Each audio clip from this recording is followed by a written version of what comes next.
نحمده ونستعينه ونستغفره ونؤمن به ونتوكل عليه ونعوذ بالله من شرور أنفسنا ومن سيئات أعمالنا من يهده الله فلا مضل له ومن يضلل فلا هادي له وأشهد أن لا إله إلا الله وحده لا شريك له وأشهد أن محمدًا عبده ورسوله يا أيها الذين آمنوا اتقوا الله حق تقاته ولا تموتن إلا وأنتم مسلمون يا أيها الناس اتقوا ربكم الذي خلقكم من نفس واحدة وخلق منها زوجها وبث منهما رجالا كثيرا ونساء واتقوا الله الذي تساءلون به والأرحام إن الله كان عليكم رقيبا يا أيها الذين آمنوا اتقوا الله وقولوا قولا سديدا يصلح لكم أعمالكم ويغفر لكم ذنوبكم ومن يطع الله ورسوله فقد فاز فوزا عظيما أما بعد فإن خير الحديث كتاب الله وخير الهدي هدي محمد صلى الله عليه وسلم وشر الأمور محدثاتها وكل محدثة بدعة وكل بدعة ضلالة وكل ضلالة في النار فأعوذ بالله السميع العليم من الشيطان الرجيم من همزه ونفخه ونفثه بسم الله الرحمن الرحيم من عمل صالحا من ذكر أو أنثى وهو مؤمن فلنحيينه حياة طيبة ولنجزينهم أجرهم بأحسن ما كانوا يعملون سبحانك لا علم لنا إلا ما علمتنا إنك أنت العليم الحكيم رب اشرح لي صدري ويسر لي أمري واحلل عقدة من لسانی یفقہوا قولی۔ محترم بزرگوں، دینی بھائیوں، مسلمان ماں اور بہنوں، سب تعریفیں اور ہر قسم کی حمد و ثنا صرف اور صرف اللہ وحدہ لا شریک لہ کے لیے لائق و زیبا ہے، جو ہمارا خالق ہے، رازق ہے، مالک ہے۔ ہماری زندگی اور موت اسی کے قبضۂ قدرت میں ہے۔ بے حساب، انگنت اور لا تعداد درود و سلام ہو اللہ کے آخری اور سچے رسول محمد صلی اللہ علیہ وسلم پر، کہ جن کے ذریعے اللہ عز و جل نے ہمیں اپنا آخری اور پسندیدہ دین اسلام سے نوازا، ہمیں اپنی آخری اور سچی آسمانی کتاب قرآن مجید سے نوازا۔ اللہ کا یہ بھی ہم پر احسان ہے کہ اس نے ہمیں اپنے آخری اور سچے نبی محمد صلی اللہ علیہ وسلم کا امتی بنایا۔ اللہ عز و جل کی طرف سے انسانوں کو، ساری مخلوقات کو ملی ہوئی بہت سی نعمتیں ہیں، بے شمار انعامات ہیں۔ اللہ عز و جل ہم سے یا کسی سے بھی ان نعمتوں کو گننے شمار کرنے کا مطالبہ نہیں کرتا۔ کہیں اللہ نے اس بات کا حکم نہیں دیا کہ تم میری نعمتوں کو گنو، شمار کرو اور دیکھو کتنی نعمتیں میں نے تم پر کی ہیں۔ نہیں، اللہ عز و جل ہم سے صرف یہ چاہتا ہے کہ ہم اللہ کی نعمتوں کا اقرار کریں، اعتراف کریں اپنے دل سے اور اپنی زبان سے، پھر اللہ کی طرف سے ملی ہوئی ان نعمتوں کا صحیح استعمال کریں، ان کی قدر کریں اور ان کا استعمال کریں۔ اور جو بھی آدمی اللہ عز و جل کی طرف سے ملی ہوئی کسی بھی نعمت کا دل سے اقرار کرتا ہے، اعتراف کرتا ہے، زبان سے شکر بجا لاتا ہے اور اللہ عز و جل کی اس نعمت کا صحیح استعمال کرتا ہے، تو اللہ عز و جل کا وعدہ اس آدمی سے ہے، ان تمام آدمیوں سے ہے، ان تمام مردوں اور عورتوں سے ہے۔ لَإِن شَكَرْتُمْ لَأَزِيدَنَّكُمْ وَلَئِن كَفَرْتُمْ إِنَّ عَذَابِي لَشَدِيدٌ۔ اگر تم شکر ادا کرو گے، شکر کا مفہوم ذہن میں رکھنا چاہیے۔ صرف زبان سے اللہ تیرا شکر ہے بول دینا کافی نہیں ہے، پہلے دل سے اللہ کی نعمت کا اقرار ہو، اعتراف ہو، آدمی دل سے مانے کہ یہ جو نعمت مجھے ملی ہے میرے رب کی طرف سے ملی ہے، زبان سے بھی شکریہ ادا کرے،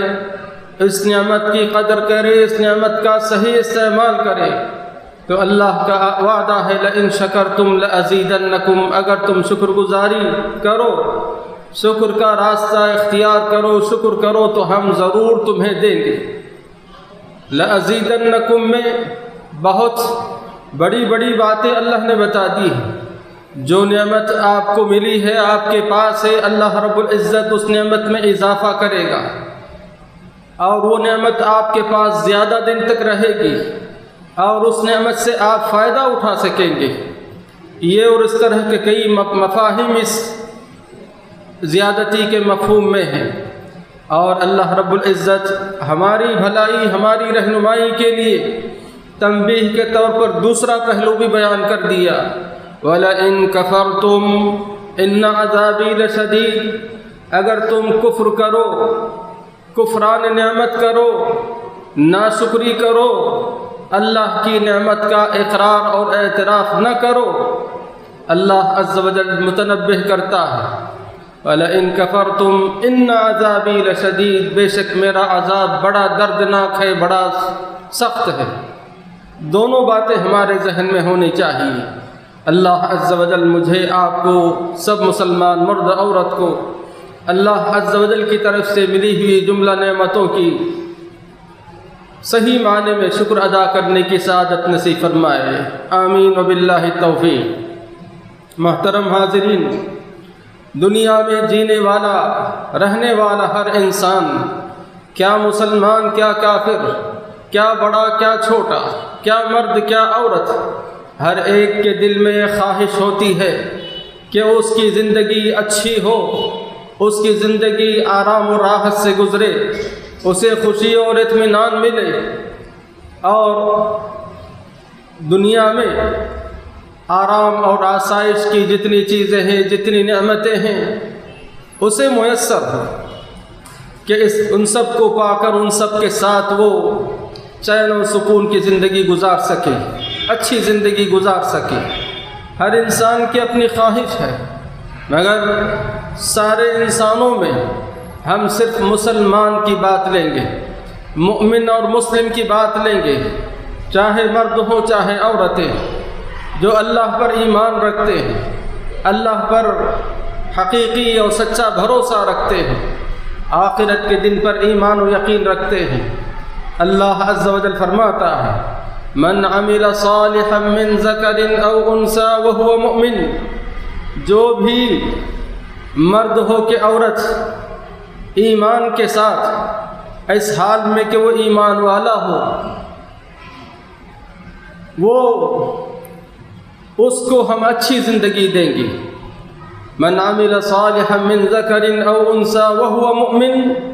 فَلَنُحْيِيَنَّهُ حَيَاةً طَيِّبَةً، اللہ عز و جل بڑی تاکید کے ساتھ وعدہ فرماتا ہے ہم البتہ اس کو ضرور حیات طیبہ دیں گے، اچھی زندگی دیں گے، خوشی کی زندگی اسے دیں گے، حفاظت کے ساتھ اسے زندگی گزارنے کا موقع دیں گے۔ فَلَنُحْيِيَنَّهُ حَيَاةً طَيِّبَةً، اور اس کے بعد فرمایا وَلَنَجْزِيَنَّهُمْ، اور ہم اسے ضرور بدلہ دیں گے جو کچھ اس نے اچھے کام کیے ہیں، جو کچھ اس نے اچھے کام کیے ہم اس کا بدلہ ضرور دیں گے۔ یہ تو سورہ نحل کی آیت ہوئی، اور سورہ رعد کی آیت میں بھی اللہ رب العزت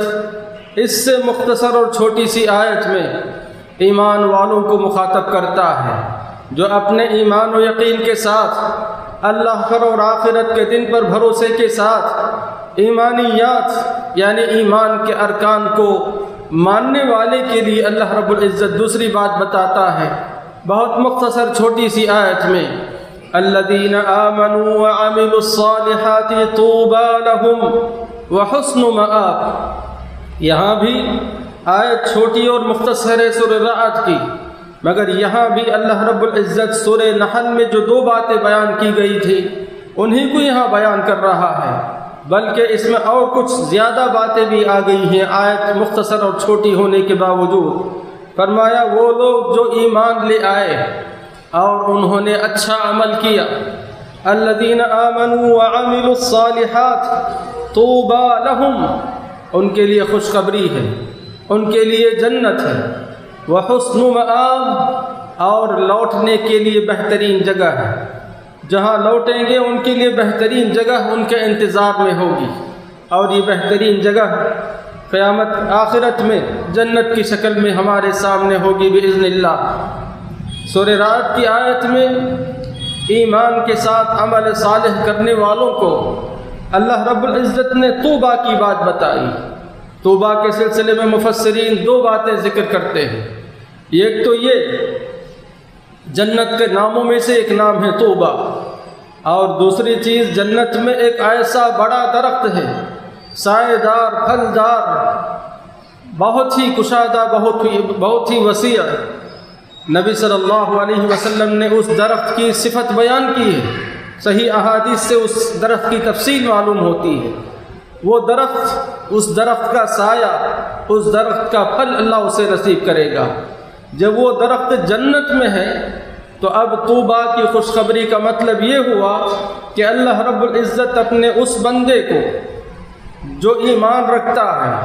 اور ایمان کے ساتھ عمل صالح بھی اس کے ساتھ ہے،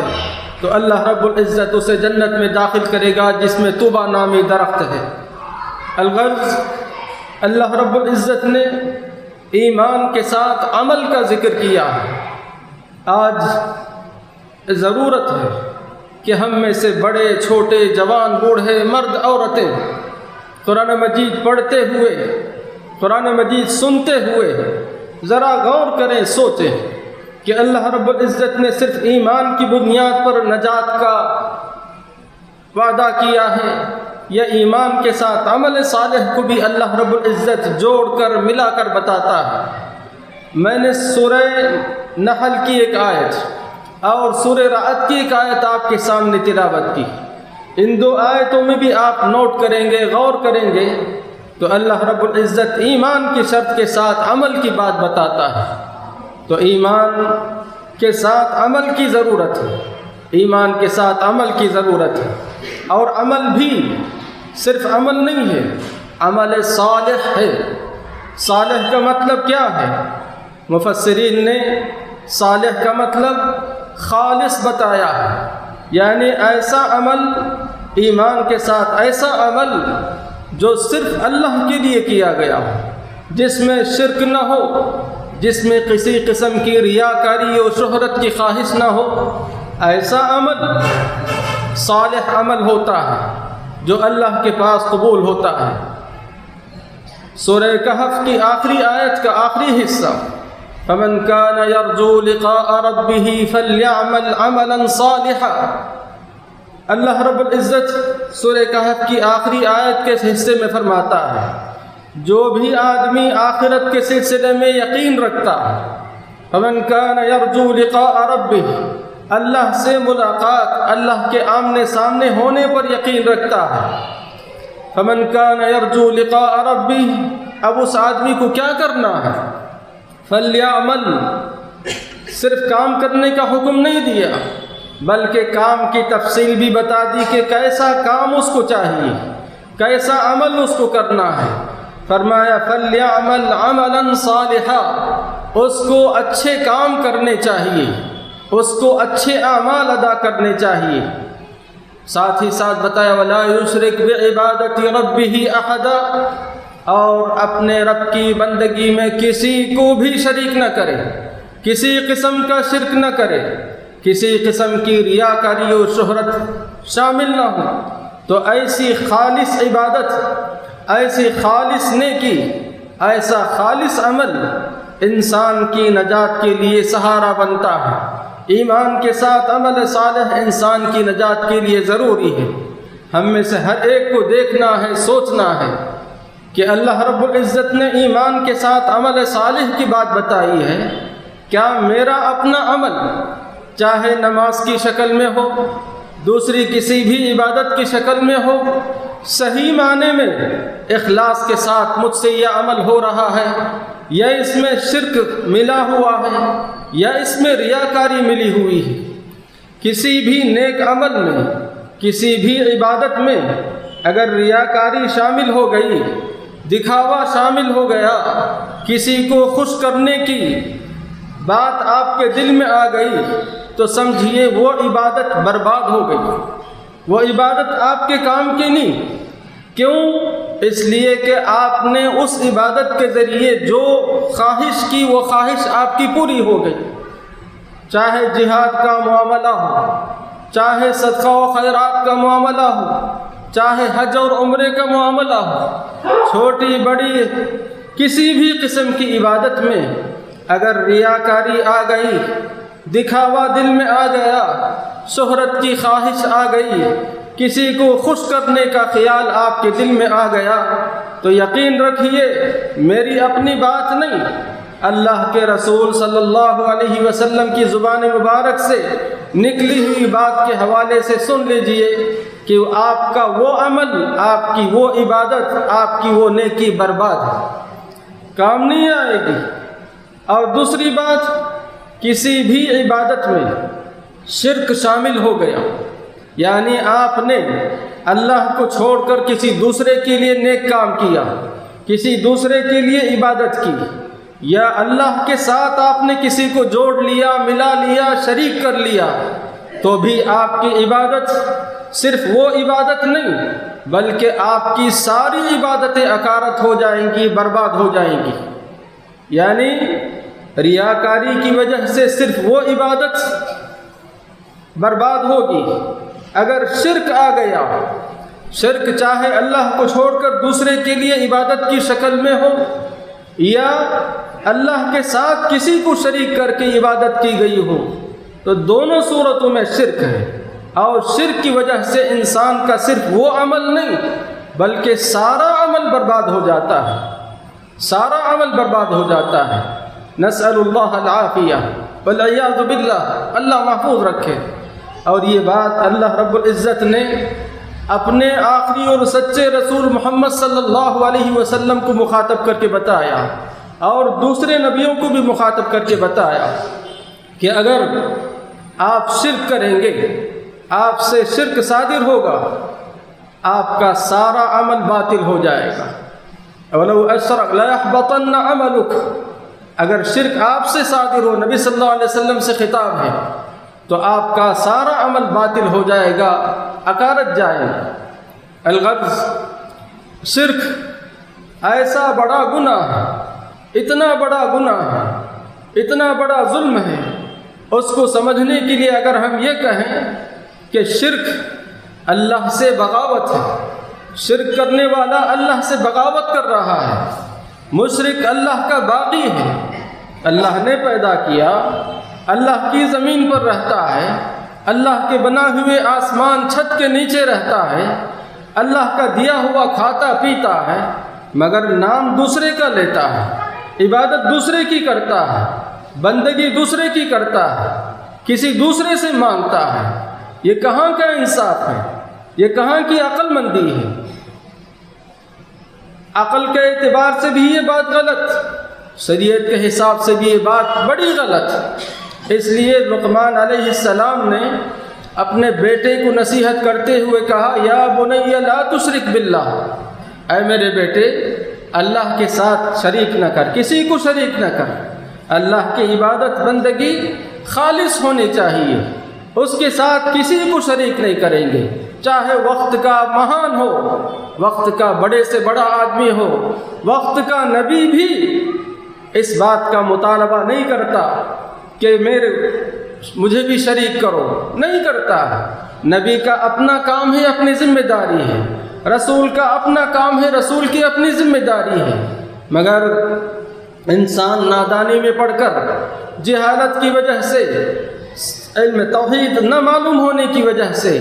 صحیح عقیدہ نہ معلوم ہونے کی وجہ سے ایسی بڑی بڑی غلطیاں کرتا ہے۔ لقمان علیہ السلام بیٹے کو بتاتے ہیں، لا تشرک باللہ، اللہ کے ساتھ کسی کو شریک نہ کرو، شرک نہ کرو اللہ کے ساتھ، ساتھ ہی بیٹے کو یہ بتاتے ہیں ان الشرک لظلم عظیم، بے شک شرک بہت بڑا ظلم ہے۔ شرک اللہ کے ساتھ، اللہ کو چھوڑ کر کسی کی عبادت کرنا، اللہ کے ساتھ کسی کی عبادت کرنا، یہ شرک ہے، شرک بہت بڑا ظلم ہے۔ محترم حاضرین، اللہ چاہتا ہے کہ ایمان کے ساتھ بندہ عمل صالح کرے، ایسا عمل جس میں کسی قسم کی ریاکاری نہ ہو، جس میں کسی قسم کا شرک نہ ہو، وہ عمل خالص ہوتا ہے، وہی عمل انسان کے لیے کام آنے والا ہے۔ تو اللہ رب العزت ایمان کے ساتھ عمل صالح کرنے والے کے لیے کیا وعدہ کرتا ہے؟ فَلَنُحْيِيَنَّهُ حَيَاةً طَيِّبَةً، ہم اسے ضرور اچھی زندگی دیں گے۔ حیات طیبہ، حیات طیبہ دینے کا وعدہ کرتا ہے۔ اور ہم سب جانتے ہیں، مانتے ہیں، ہمارا ایمان ہے، ہمارا عقیدہ ہے کہ اللہ رب العزت کسی بھی بات کا وعدہ کرے، کسی بھی چیز کا وعدہ کرے، اللہ عز و جل اپنا وعدہ پورا کر کے رہتا ہے۔ کوئی رکاوٹ نہیں بن سکتا، کوئی روک نہیں سکتا۔ جب اللہ نے یہ وعدہ کیا ہے کہ ایمان ہے، ایمان کے ساتھ عمل صالح کرو گے تو ہم ضرور تمہیں حیات طیبہ اچھی زندگی دیں گے۔ تو ہم میں سے ہر ایک کو سورہ نحل کی اس آیت کو یاد رکھنے کی ضرورت ہے،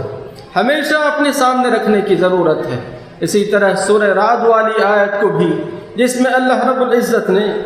ایمان کے ساتھ اچھے اعمال کرنے والوں کے لیے طوبیٰ کی خوشخبری دی ہے اور اچھے ٹھکانے کی انہیں خوشخبری دی ہے۔ محترم حاضرین،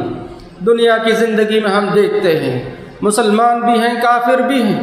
دونوں قسم کے ہیں۔ بظاہر ہم کو لگتا ہے کہ کافر مسلمانوں کے مقابلے میں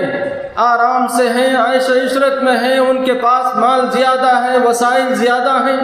دنیا کی ساری نعمتیں ان کے پاس زیادہ ہیں۔ آپ دیکھیں گے تو یہ چیز نظر آتی ہے،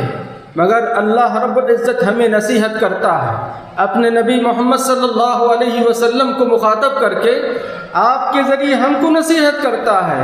لا یغرنک تقلب الذین کفروا فی البلاد۔ اے محمد صلی اللہ علیہ وسلم، کافر لوگوں کی یہ شان و شوکت، ان کی یہ ٹھاٹ باٹ، زرق برق اور خوبصورت چیزیں، اسے دیکھ کر دھوکہ مت کھائیے، اسے دیکھ کر دھوکہ مت کھائیے۔ لا یغرنک تقلب الذین کفروا فی البلاد، آگے بتایا متاع قلیل، فائدہ اٹھانے کی مختصر چند چیزیں ہیں، متاع قلیل، اس کے بعد ان کا انجام کیا ہونے والا ہے؟ ثم مأواہم جہنم وبئس المہاد، اس کے بعد ان کا ٹھکانہ جہنم ہے۔ تو دنیا میں اللہ رب العزت نے کسی کو بہت مال دیا اور کسی کو کم دیا، یہ اللہ کا فیصلہ ہے، اللہ کا فیصلہ ہے۔ اللہ رب العزت الحکیم ہے، الحاکم ہے، وہ جسے جتنا جب جیسا دینا چاہے دیتا ہے۔ مگر دین، ہدایت ایک ایسی بڑی نعمت ہے کہ نبی صلی اللہ علیہ وسلم بتاتے ہیں کہ اللہ رب العزت دنیا جسے چاہتا ہے دیتا ہے، کیا کافر کیا مسلمان، جسے چاہتا ہے دے دیتا ہے، مگر دین صرف اپنے انہی بندوں کو دیتا ہے جسے وہ چاہتا ہے، جس سے وہ محبت کرتا ہے۔ تو دیکھیے اللہ رب العزت نے ہمیں اپنا آخری اور سچا دین، دین اسلام دیا، ہمیں مسلمان بنایا۔ دنیا کی دولت ہے، برابر ہے یا کم ہے یا نہیں ہے، بات الگ رکھیے، مگر اللہ رب العزت نے اپنا بہت بڑا انعام دین اسلام کی شکل میں ہم کو دیا۔ اللہ نے ہم کو مسلمان بنایا، اللہ کی بہت بڑی نعمت ہے۔ اگر ہم اللہ کی اس نعمت کی قدر پہچان لیں، اس کا اعتراف اور اقرار کریں، اس کے مطابق زندگی گزار لیں۔ دنیا کی زندگی تو بہرحال مختصر ہے، ختم ہونے والی ہے، حقیقی زندگی تو آخرت کی زندگی ہے۔ اللہ رب العزت نے دنیا میں بھی حیات طیبہ کا وعدہ کیا، آخرت میں بھی ہمارے لیے جنت کا وعدہ کیا۔ حیات طیبہ کا مطلب یہی، آپ کے پاس مال ہو نہ ہو مگر آپ محفوظ رہیں گے، وہ دل کے اطمینان کے ساتھ آپ کی زندگی گزرے گی، بیوی بچوں سے جو سکون اور راحت ملنی چاہیے وہ آپ کو ملے گی۔ ذرا دیکھیے، سوچیے، دنیا میں کتنے لوگ ایسے ہیں یا کتنے مسلمان ایسے ہیں جن کے پاس ایمان تو ہے مگر ایمان کی قدر ان کو نہیں ہے۔ افسوس کے ساتھ بولنا پڑتا ہے، ایمان ان کے پاس ہے مگر ایمان جیسی دولت کی قدر وہ نہیں کرتے، عمل صالح کے سلسلے میں کوتاہی کرتے ہیں، کوتاہی پر کوتاہی، قصور پر قصور، تقصیر پر تقصیر ان سے ہو رہی ہے۔ اللہ نے ان کو نوازا ہے، دیکھیے وہ آرام سے ہیں یا نہیں ہے۔ اگر آرام سے ہیں تو ان کو اپنی غلطیوں اور گناہوں کے باوجود اللہ کی نعمتیں مل رہی ہیں تو انہیں خوش نہیں ہونا چاہیے، انہیں دھوکے میں نہیں رہنا چاہیے۔ اللہ رب العزت ڈھیل دیتا ہے، مہلت دیتا ہے، فرصت دیتا ہے، موقع دیتا ہے کہ میرا بندہ سدھر جائے، سنبھل جائے، اچھا بن جائے۔ سنبھل گیا، سدھر گیا، درست، ورنہ اللہ کی پکڑ آتی ہے۔ اور ہو سکتا ہے کوئی آدمی نمازی رہے گا، روزوں کا پابند رہے گا اور دوسری عبادتوں نیکیوں کا پابند ہوگا، اس کے باوجود ہو سکتا ہے اس کا ہاتھ خالی ہو، یا اس کے پاس ضرورت سے کم ہو، یا ہو سکتا ہے ضرورت کے مطابق ہو، یا ہو سکتا ہے ضرورت سے زیادہ بھی ہو، مگر مال کے سلسلے میں اللہ کا فیصلہ، اللہ کا قانون اپنی جگہ ہے، جسے چاہتا ہے دیتا ہے، کسی کو دے کر آزماتا ہے، کسی سے لے کر آزماتا ہے، کسی کو مالدار بنا کر آزماتا ہے، کسی کو فقیر اور مسکین بنا کر آزماتا ہے۔ یہ اللہ کے امتحان کے طریقے ہیں، اللہ کی آزمائش کے طریقے ہیں۔ لہذا ہمیں اللہ نے ایمان جیسی دولت دی ہے تو ایمان کے ساتھ عمل صالح کی ضرورت ہے۔ ہم اس کی فکر کریں گے، اس کا خیال کریں گے تو اللہ عز و جل ہمارے ساتھ کیا ہوا وعدہ ضرور پورا کرے گا، یعنی حیات طیبہ، اطمینان، سکون اور راحت کی زندگی اللہ ہم کو نصیب کرے گا۔ ہاں، انسان کی زندگی ہے، اللہ عز و جل سب انسانوں کو آزماتا ہے، ایمان والوں کو بھی آزماتا ہے، ایمان والوں کو بھی آزماتا ہے۔ کئی قسم کی پریشانیاں، مصیبتیں ان کو آتی ہیں، طرح طرح کی مشکلات ان کے راستے میں آتی ہیں۔ ان مشکلات کے لیے بھی اللہ رب العزت نے طریقہ بتایا، فرمایا یا ایھا الذین آمنوا استعینوا بالصبر والصلاۃ۔ آپ ایمان والے ہیں، عمل صالح بھی آپ کی زندگی میں ہے، آپ خیال کرتے ہیں، اہتمام اور پابندی کرتے ہیں، مگر آپ کے ساتھ آزمائش ہے، کسی قسم کی آزمائش ہے، آپ کی تجارت میں آزمائش ہے، گھر میں آزمائش ہے، اولاد کے سلسلے میں آزمائش ہے، کسی بھی قسم کی آزمائش ہو، اللہ رب العزت آپ کو نسخہ بتاتا ہے، طریقہ سکھاتا ہے کہ آپ صبر اور نماز کے ذریعے اللہ کی مدد حاصل کیجیے۔ اور بھی زیادہ پریشانی ہے، اور بھی زیادہ مشکلات آپ کے سامنے ہیں تو نبی صلی اللہ علیہ وسلم نے دعا سکھائی ہے۔ وہ دعا کیا ہے؟ قرآن مجید کی آیت کا ایک حصہ ہے، اور وہ دعا یونس کے نام سے مشہور ہے، یعنی وہ دعا جو حضرت یونس علیہ السلام نے مچھلی کے پیٹ میں، سمندر کی تہ میں مچھلی کے پیٹ سے کی تھی، لا الہ الا انت سبحانک انی کنت من الظالمین۔ یونس علیہ السلام کی دعا، قرآن میں ان کی یہ دعا ذکر ہے، اور نبی صلی اللہ علیہ وسلم نے اس دعا کے بارے میں بتایا، کوئی بھی غمزدہ آدمی، کوئی بھی مصیبت کا شکار آدمی ایمان کے ساتھ، یقین کے ساتھ اس دعا کو پڑھے تو اللہ کی مدد کا وہ مستحق ہوگا، اللہ عز و جل اس کی مصیبت کو دور کرے گا، اس کے غم کو ہلکا کرے گا۔ لا الہ الا انت سبحانک انی کنت من الظالمین، یعنی ایمان کے ساتھ آزمائش ہو سکتی ہے، آزمائش کی صورت میں ادھر ادھر بھٹکنے کی ضرورت نہیں، ان کے اور ان کے پاس جانے کی ضرورت نہیں، اس درگاہ کو اس درگاہ کو جانے کی ضرورت نہیں۔ آپ جائیں گے تو آپ کا ایمان برباد ہو جائے گا، آپ کی دنیا کے ساتھ آپ کی آخرت بھی برباد ہو جائے گی۔ اللہ عز و جل اور اللہ کے رسول صلی اللہ علیہ وسلم بتاتے ہیں آپ کو آزمائش ہے، آپ کے ساتھ پریشانی مصیبت ہے تو آپ کی پریشانی اور مصیبت کا علاج ادھر ادھر نہیں بلکہ رب ذوالجلال کے پاس ہے، اس کے دربار میں ہے۔ آپ کو وہاں آنا ہے، وہاں لوٹ کر آنا ہے اور اللہ سے مانگنا ہے، اور اپنا دکڑا ادھر ادھر نہیں، اللہ کے سامنے بیان کیجیے، اللہ کے پاس پیش کیجیے، تو اللہ عز و جل جیسا اس کا فیصلہ ہے،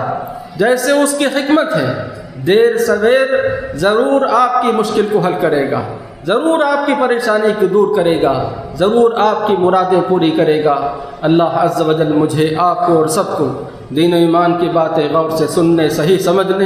پھر اخلاص کے ساتھ انہیں اپنانے اور عمل کرنے کی سعادت نصیب فرمائے۔ آمین۔ اقول قولی ھذا واستغفر اللہ لی ولکم ولسائر المسلمین فاستغفروہ انہ ھو الغفور الرحیم۔